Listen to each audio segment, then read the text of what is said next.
টেকনাফের হুয়াইকুংউঞ্চি প্রাং ক্যাম্প 22-এ ইউএনডিপির অর্থায়নে এবং এনজিও ফোরাম ফর পাবলিক হেলথের বাস্তবায়নে 27 জানুয়ারি বুধবারে একদিনব্যাপী 4 ক্যাম্পেইন প্রোগ্রাম সফলভাবে অনুষ্ঠিত হয়েছে। উক্ত সচেতনতামূলক ক্যাম্পেইনে প্রায় 200 জন নারী পুরুষ শিশু অংশগ্রহণকারী উপস্থিত ছিলেন।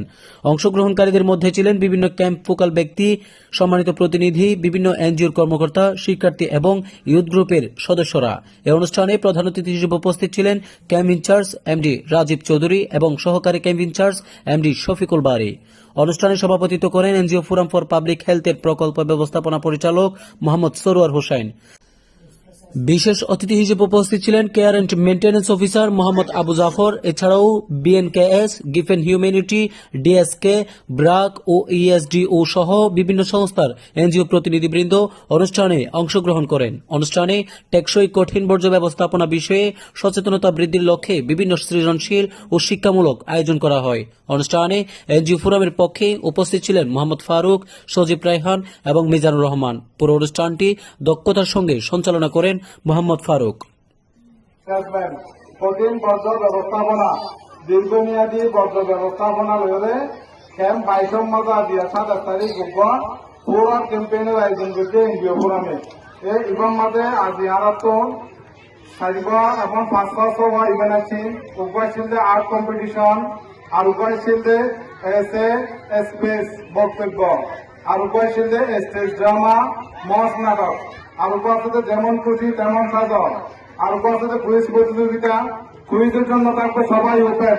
কুইজ হল্লা তাকে বোধে বেগুনে আরো কষ্ট করতে মনে আমরা বলি না চীন দেশে যেতে, আমরা তো বলি না ট্যাক্টাপে যায়, কারণ আপনি ক্যাম্পের বের হইতে পারবেন না। এখানে আপনাদের সুযোগ সুবিধা আছে। বিভিন্ন সংস্থারা তারা লেখাপড়ার জন্য শেল্টার বানাইছেন। স্কুলে বাচ্চাদেরকে না পাঠালে আপনারাই ক্ষতিগ্রস্ত হবেন। আস্তে আস্তে যেভাবে এনজিওদেরকে ফান্ড ক্রাইসিস, স্কুল বন্ধ হয়ে গেলে আরো বিপদে পড়বেন, কারণ আপনারা প্রত্যেকে শিখবেন। টাকা পয়সা দিয়ে কয়জনের সামর্থ্য আছে এটা একটু চিন্তা করেন তো। আর সবচেয়ে বড় কথা, এটা কি জীবন আপনাদের? এটা কি বেঁচে থাকা বলে? তাহলে কি করতে হবে? আপনাদের নিজেদের মধ্যে অ্যাওয়ারনেস করতে হবে, নিজেদের দেশ সম্বন্ধে জানতে হবে। আপনাদের যারা ছোট আছে এরা তো কিছুই জানে না, এরা তো মনে করে এই দেশের নাগরিক, কিন্তু আসলে এই দেশের নাগরিক না। আজ না হোক কালকে হোক, 2 দিন পরে হলে তাকে কিন্তু মায়ানমার যেতে হবে আপনাদেরকে।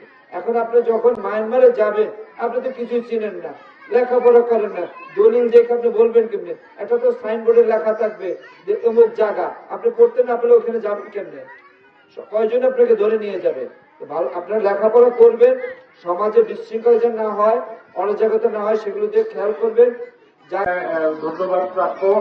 আপনারা কিন্তু এই ক্যাম্পটি পরিষ্কার পরিচ্ছন্ন রেখেছেন। তো আমি আপনাদেরকে অনুরোধ করবো, আপনার দোকান থেকে প্লাস্টিক ব্যাগ না নিয়ে আপনি যদি বাসা থেকে একটা পাটের ব্যাগ এটা যদি নিয়ে যান, তাহলে কিন্তু আপনার ওই যে প্লাস্টিকের ব্যবহারটা কিন্তু কমলো। হ্যাঁ, আমার মনে হয় সিঙ্গেল ইউজ প্লাস্টিক যত আছে এটা যাতে আমরা কমাতে পারি, এটা দেখতে হবে।